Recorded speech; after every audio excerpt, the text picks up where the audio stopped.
What's happening there, buddy? Hilbert Lucy. Racism. It's a terrible thing. Finally got around to watching Django yesterday evening. It was very moving. It was very telling. I'm sure those of you who think and feel could see the big picture, especially at the end. The reason, in my opinion, that it was so hard for black folks to revolt and create their own war and freedom was skin color. Like if they were white slaves, you could slip out and easily blend in anywhere.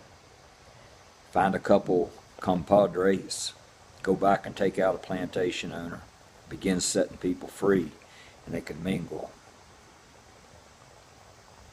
But the Africans, they weren't Americans yet. They were slaves. Didn't have that advantage. And the white evil took advantage of that. The end of the movie was what was so moving for me. Here Django had finally found his wife, endured watching her whipped, saw the scars on her back, the brand on her face. And this wasn't fiction.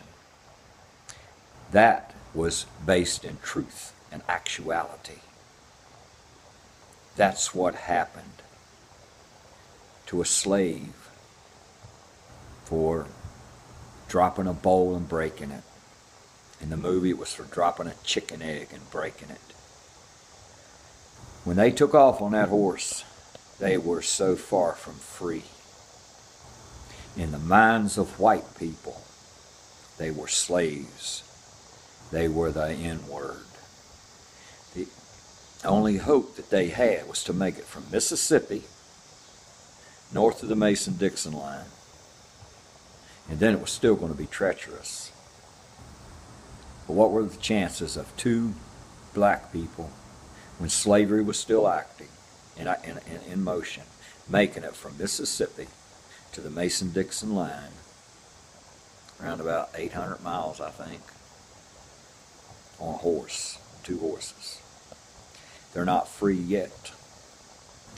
That horrible word and the hatred still is being fueled, fertilized, particularly in the South. But recently, you got a lot of Aryan groups, racist groups popping up even in the North. Racism comes from ignorance and people in power feeding on the natural instinct of fear and hatred.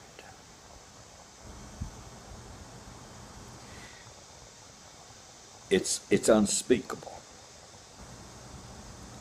I've engaged in conversations that want to know why. Well, look at that black person acting out that way. And I always come back with, there's a slapback, bitch. I've said often that if I'd have been born black, I'd probably have been executed by now. Because I probably would have found me the biggest group of racist, murdering assholes. Use your imagination. Racism has to end. The reason you're a racist, if you're a racist, is because you are goddamned ignorant. Educate yourself. Educate yourself. Never come to a non-racist preaching. Come with curiosity and the desire to learn. We are all one human race. And I think it's going to be my new slogan. There's a page called it, Atheists Unite. Today against racism. Now,